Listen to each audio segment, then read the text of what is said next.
And good morning, everybody, and welcome to the Most Important Conversations Meditations. We host these meditations Monday through Friday. The main theme of the meditations is liberation, specifically helping people liberate from their conditioning, from the learned ways of who they should be, why they should be, who they should be, and what they should do in the world, learned from our friends, family, and community. We do this work because we look around humanity right now and we see predominantly humanity being a habituated, walking, unconscious reaction to everything happening to them, which is what it occurs like, versus standing in their power and being a creator. Before each meditation, we have a short talk, and the content of these talks is derived from our main program, Whole Life Architecture, which is a weekly live interactive ontological workshop helping participants become the powerful creators of their life, connecting to the creative essence of who they are so that they can liberate themselves from their conditioning, and they have the skills and the tools and the support of a community to create a life by design, as opposed to merely tolerating a life by default. Over the past couple weeks, we've been talking about creativity. It's the beginning of a new year. Everyone wants to create a new possibility for themselves in the year, maybe a new self, maybe a new life, maybe parts of a new life. But what tends to happen is people just engage in New Year's resolutions.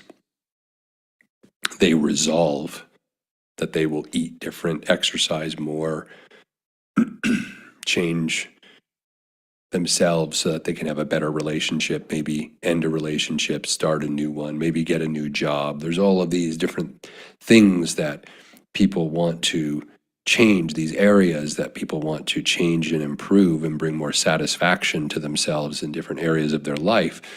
And they think that by resolving to do so is all that's required. Resolutions don't work. We know from Buckminster Fuller, as he pointed out astutely, that environment is more powerful than willpower. So if we're not going to transform our environment, if we're not going to re-architect our environment, and I don't just mean the physical environment in which you exist, but your mental environment, your emotional environment, your spiritual, your sensual environment. If we aren't architects of our own life, creators of our own life, then we will merely consume the life of someone else, the expectations of someone else, the structures, the systems, the rules of someone else, and those someone else's are usually our friends, family, and community. We become people pleasers, and so we contort and bend ourselves to the expectations of others to get validation. And so we end up living someone else's life. So we've been talking about creativity for the past few weeks, because at the beginning of a new year, you can't just resolve through willpower to transform yourself or areas of your life. You need to relearn how to connect to and access and activate the creator within. And all of us are creators. And this week, we've been speaking a lot about space, the importance of space as part of the creative method, the energetic, philosophical, spiritual elements of space, that space is required for any new creation. We've talked about how all new creation begins from no thing. Now, why would this be the case? Because space is a new possibility. It's what John Locke referred to as a tabula rasa, a blank slate. Space is what we need to create, and yet we have been conditioned and taught to allow no space in our life. Be busy, persistently busy, wear it like a badge, And so we have busy minds, we have busy hearts, we have busy bodies, and we have frenetic and unsettled souls. And in such a situation, in such conditions, and in such environment, no new creation can occur, which is why the vast majority of New Year's Eve resolutions fail, 98% roughly. It's only the rare 2% that experience any kind of change. And they're not just resolving if they are taking new actions, and they're likely reconstituting themselves in some way in a much deeper level than simply resolving. But most people don't do that because they don't know how to do that. So as we think about space, I encouraged everyone yesterday to consider the amount of space they have or don't have in their life. How busy do they keep their time booked up? What is their physical environment like? What about emotional space? Do you have space so you can feel and know yourself? Most people are too afraid to feel and know themselves. Most people are terrified of what they would find because they don't know themselves. They've never had to. They've been being someone else most of their life. They've been being who they were told to be, how they were told to be. They've been doing the validation dance. And so the idea of truly getting intimate and knowing oneself terrifies most people. And so they fill the space up so that never has to happen. How much space is in your life? You say you want to change something, you say you want to transform something, create a new possibility for yourself, and yet there's no space to do that. You can resolve all you want, but if your life is full, and not in a good way, full of clutter, full of noise, full of other people's expectations, you're just juggling it all, then you can resolve all you want. But without the space to create something new, for something new to emerge, nothing will change. And so the first act of creativity we've been talking about this week is creating space. Being so clear and intentional about the fact that nothing is going to change for the better, for greater satisfaction in your life, until you first create the space for the new something to be born into. That may mean you need to create space in your day in terms of time. Maybe you don't have enough time. And people often complain about that. Well, I would go to yoga, but I don't have the time. I buy better food, but I don't have the time. You have all the time in the world. You choose not to create the space to have the time to do the thing that you say you want and know you need to do. So not having the time is a very common excuse. It's not me, it's I don't have the time. There's just no time. There's not enough time in a day. Not my fault. I'm not responsible. The time, it's its fault. It's the time's fault. No time. Another excuse, I don't know how to make the change that I want to make. Well, what are you going to do about that? You have to make space so that you can learn something new. You have to not be trapped in what you're right about and be attached to what you know and be open to the possibility that you might and can know something else that would advance you in that direction, whatever that is for you, whatever you need to create. Maybe the excuse is, I don't know the right people. Well, are you creating space in your life for new people to show up?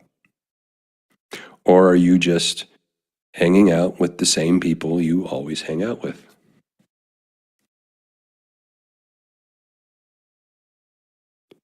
Maybe it's I don't have enough money. Do you have space in your life to be able to do different things to make more or additional money? Or have you just filled up your day?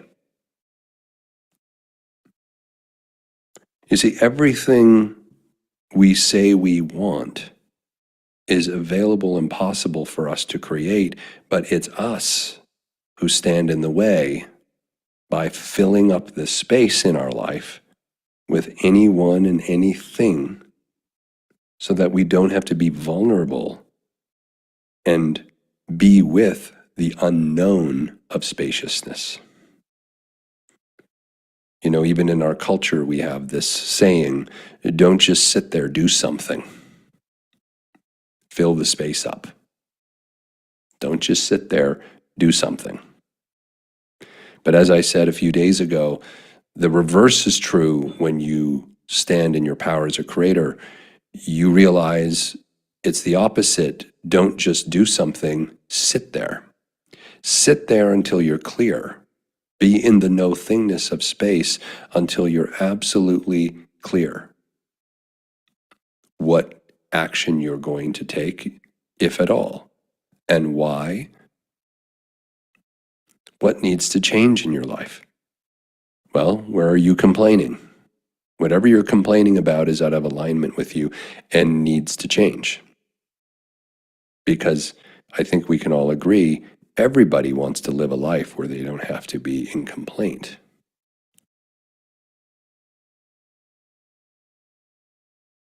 So wherever there's complaint, that's what needs to change. That's what needs to be looked at.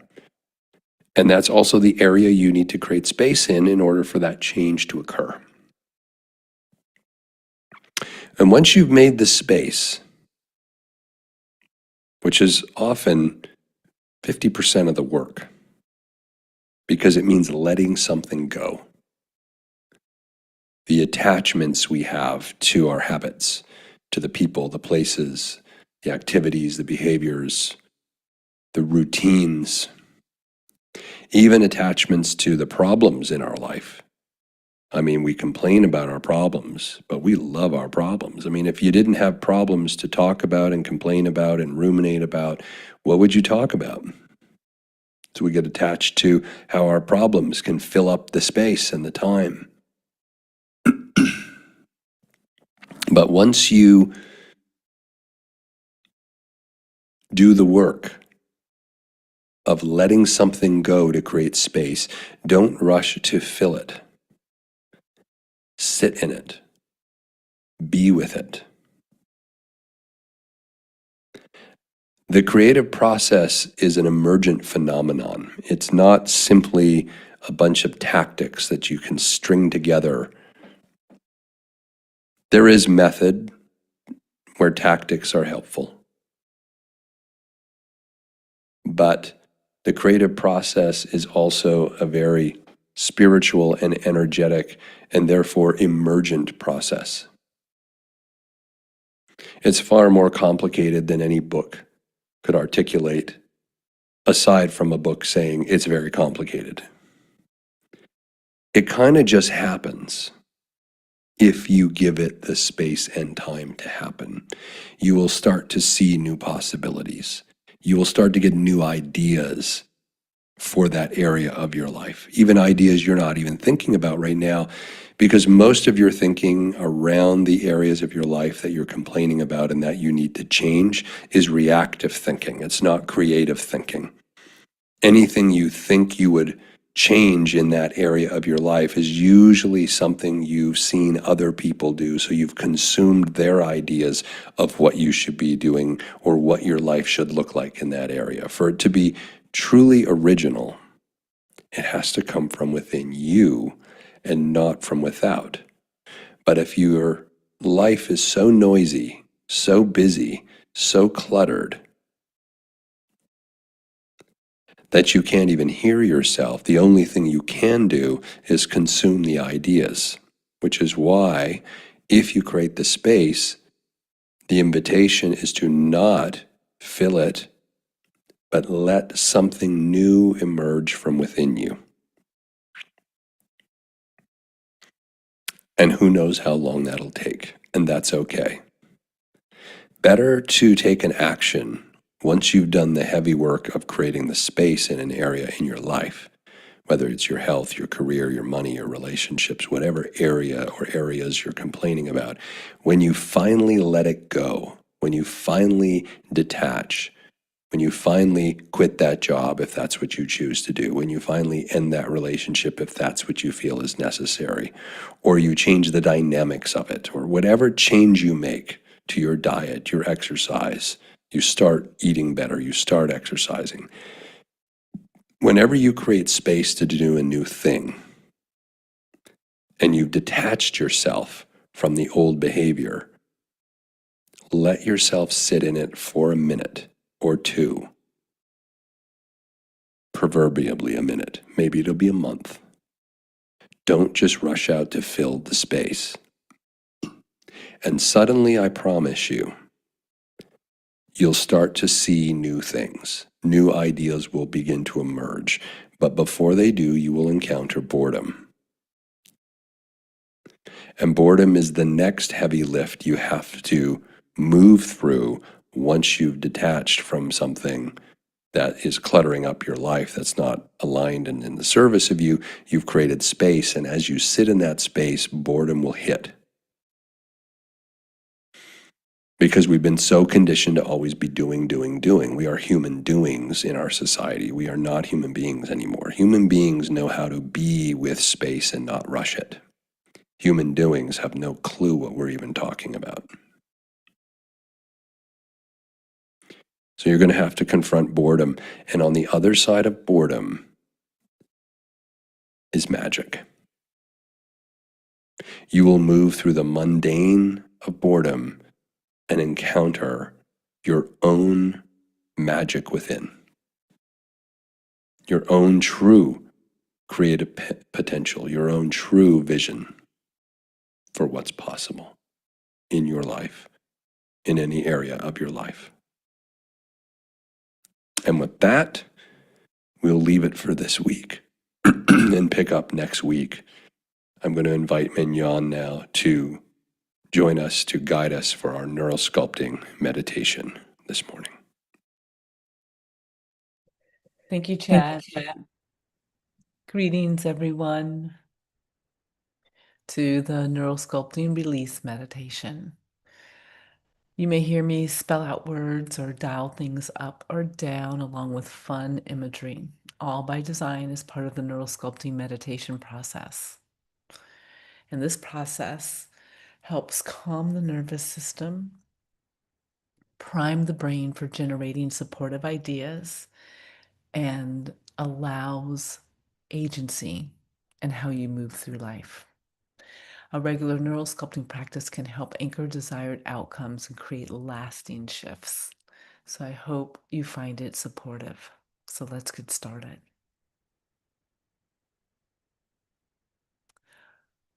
For the next 20 minutes or so, we're going to go on a meditation journey together.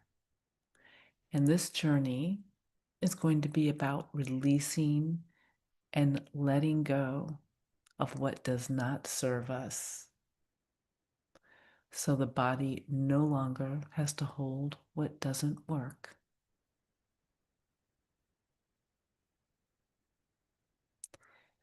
And we'll start this journey together by bringing our awareness to the body, inviting the body to do whatever it needs to do at this moment in order to get to a place of comfort and rest.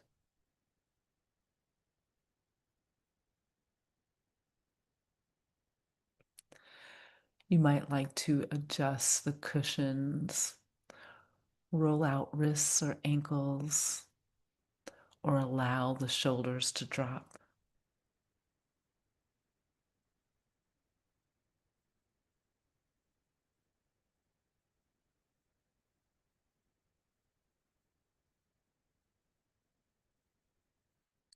because your body is nowhere else but right here.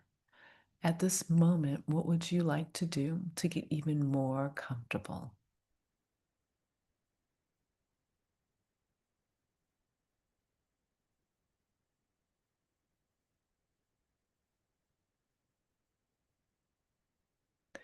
Maybe it would feel good to take a long, deep breath in and slowly exhale, letting the air flow out through your nose and mouth, feeling your breath smooth and warm as it's released into the space around you.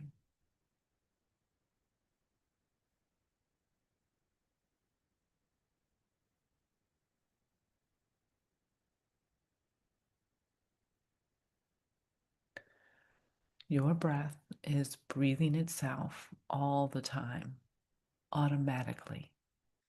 But with your awareness, you can notice that and you can influence that.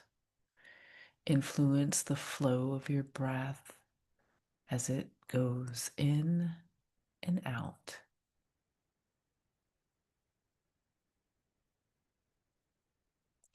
So, in your next inhale, you might notice the air expanding in your lungs and moving down into the belly, then rising back up on the exhale, releasing out of your body, clearing and softening.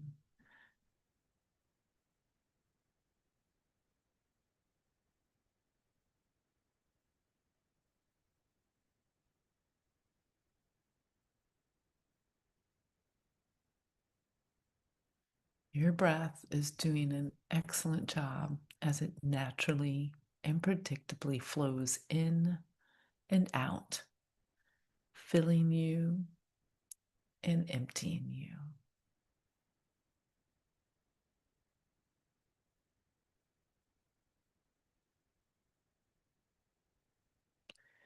And with a deeper inhale and longer exhale, your body and muscles might find it easier to sink deeper into the supporting surface, relaxing even further.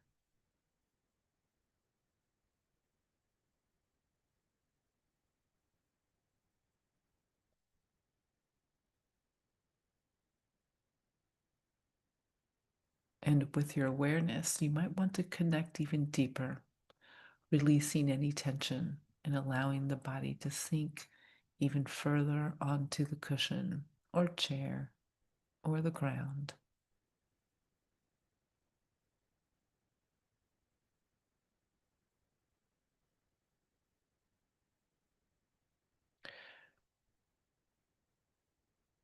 Your body is right here breathing and settling.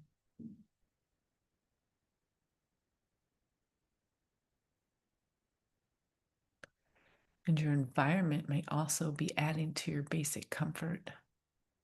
In what ways do you notice the environment adding to your comfort at this moment?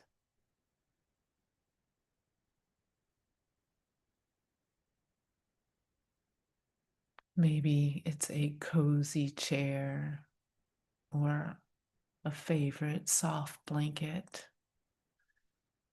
or a comfortable and familiar room.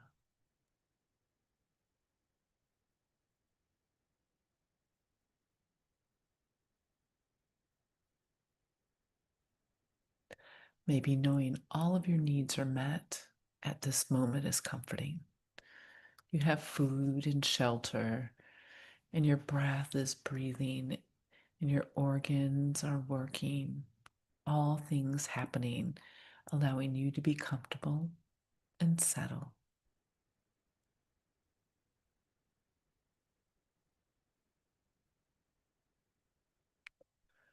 Your breath can continue to flow comfortably and naturally in and out as you are settling. Your body is invited to continue to slow itself down, becoming more calm and relaxed. And your thoughts are free to wander and engage your creative mind. What would it be like to imagine you were a bird? What kind of bird do you imagine being?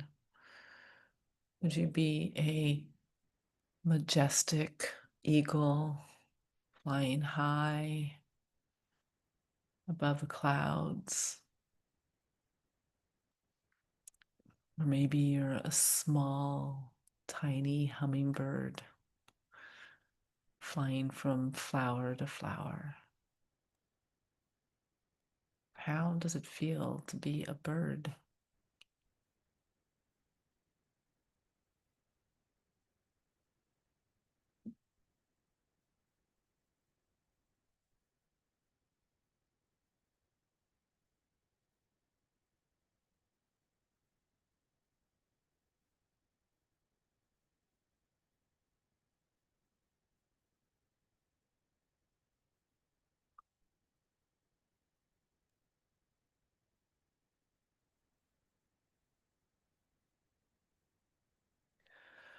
Or maybe it would be more interesting to imagine being a note or a series of notes, sounds floating through the air.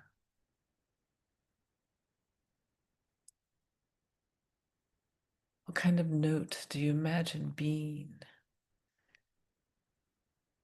Do you think of a musical note or maybe some other kind of note? What does creative mind come up with?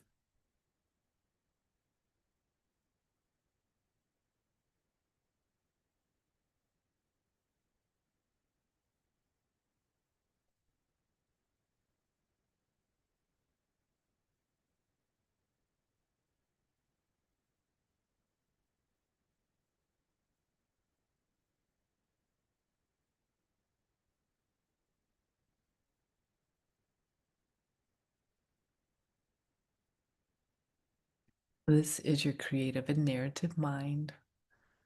Your body is always listening.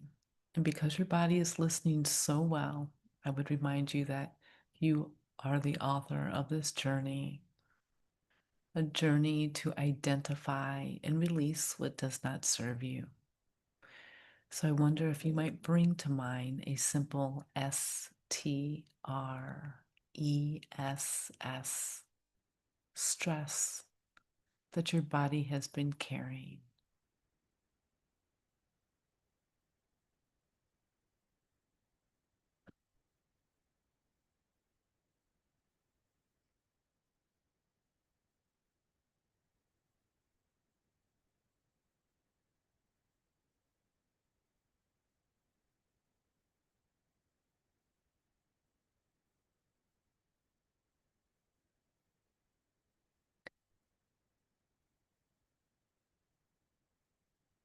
And this might be recent or ancient. It might come as a conversation or memory. And this particular stress or anxiety that you are imagining at this moment, it might have a color. Maybe it's red or blue or polka dotted or something else.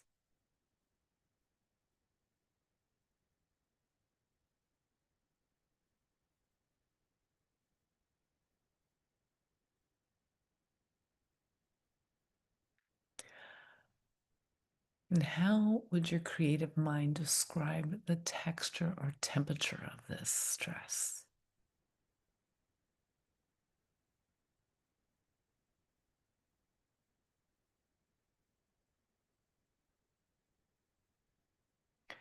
Maybe it's rough or sharp. Maybe it's cold or hot. Perhaps it's heavy or slippery. What comes to mind for you?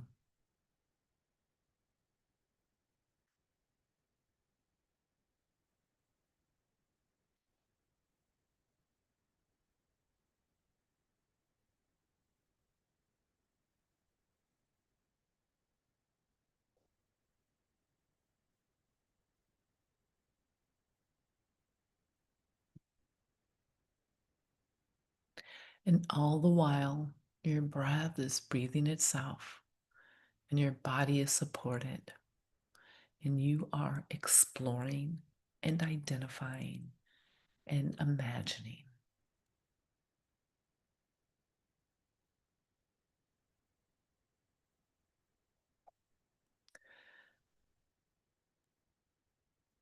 And if you were to reach down into the body with your mind and scan your body to find the location wherever you might believe the stress lives, where does your mind go?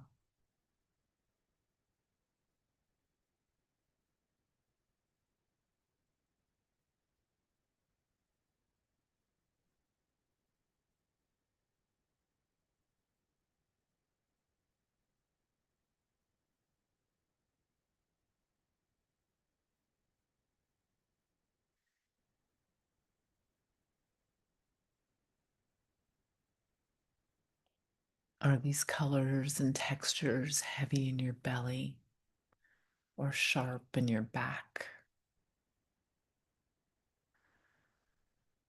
Maybe they're cold in your hands or feet.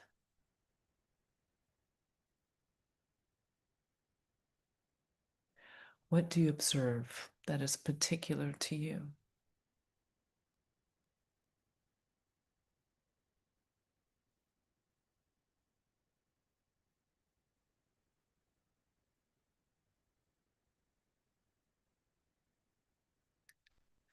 And you might remember how well your body listens to your thoughts.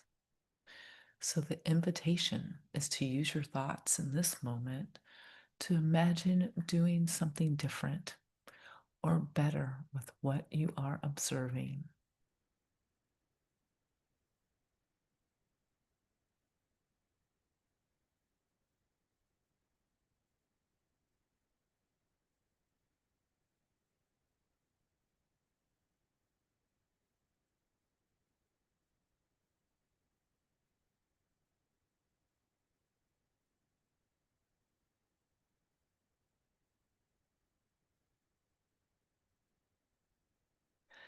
If what you are observing is stuck and heavy or slippery, perhaps you imagine melting it, letting it ooze right out of you.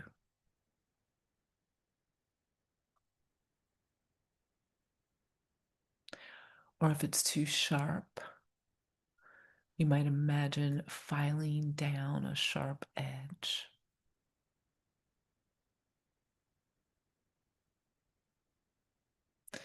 If it's too intense, you might see or imagine a fancy dial and turning that dial down, down, down.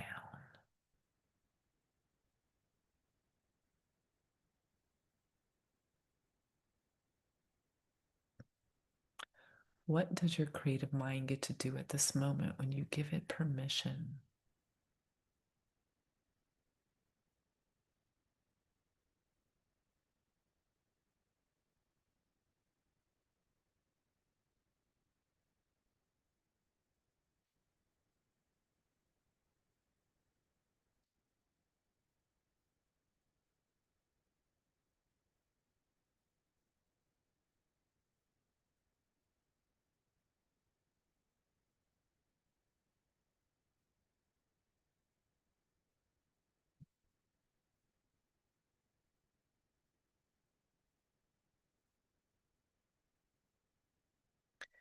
As creative mind imagines, your body listens.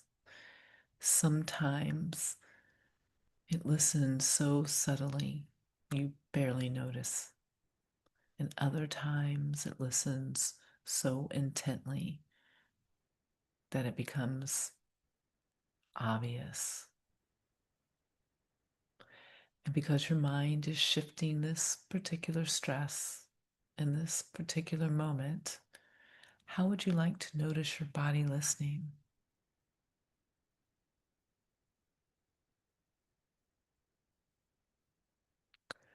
Do you become aware of space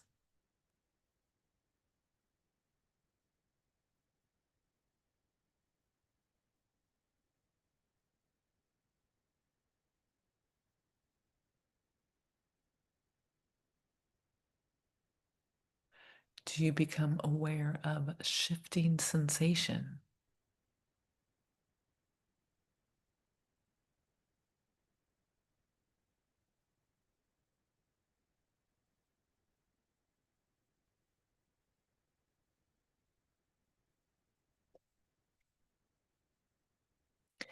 Maybe a muscle somewhere softens. What do you notice?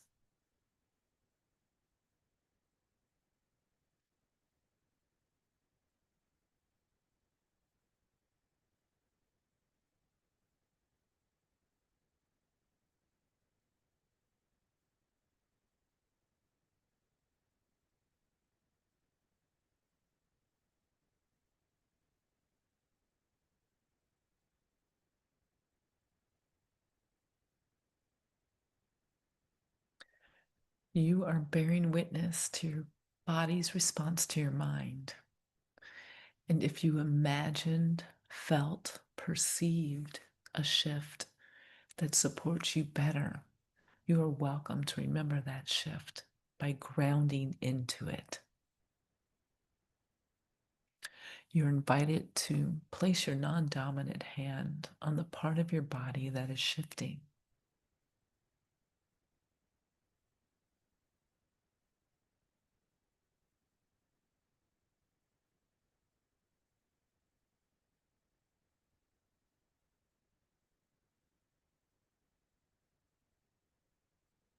Or instead, you're invited to make a hand gesture reminiscent of this moment, so that when you make it tomorrow, you're reminded of the shift you experienced today, embodying this shift with your own hand.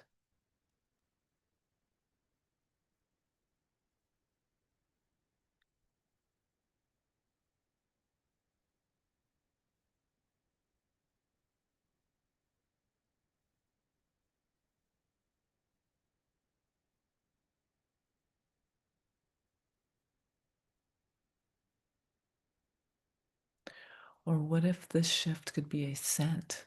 What could it smell like?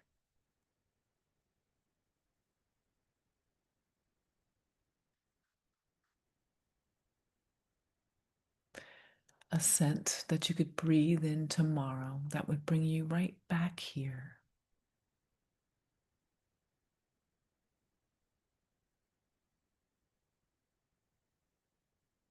And you're invited to use your next few breaths to settle into this shift, inviting it to expand or continue shifting if that's comfortable.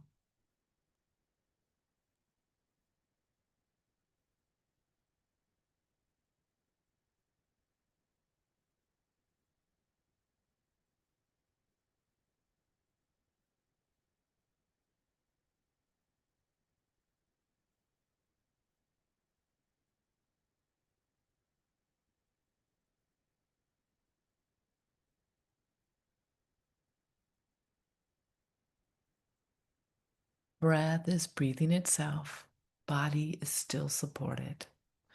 If you could come up with one activation word that you can say to yourself tomorrow that would bring you right back to your capacity to shift, what would that word be?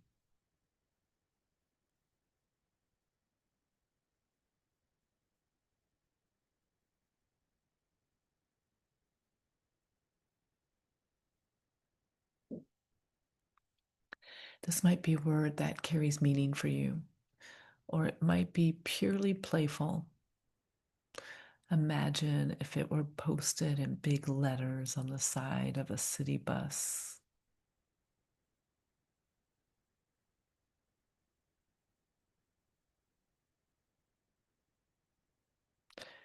And each and every time you use this word or your hand gesture or smell that scent or go on this journey, you will strengthen that shift of what does not serve you.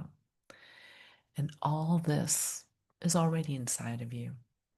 And you can invite it to integrate more and more along with your breathing. Even when you move your awareness out from the inner landscape to sounds out around you in the room, to the way your clothes feel against your skin.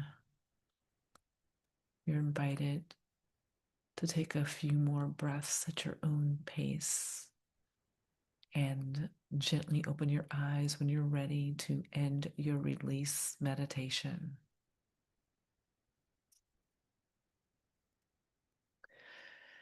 Thank you for joining today's neural sculpting meditation. I encourage you to take a few moments to journal about your experience. And you're welcome to join us for our weekly meditations, Monday through Friday at 7 a.m. Pacific. I'm Mignon Harris, a certified neural sculpting facilitator. You can learn more about my work and offerings at vitalform.life. Wishing you a gorgeous day. Be well.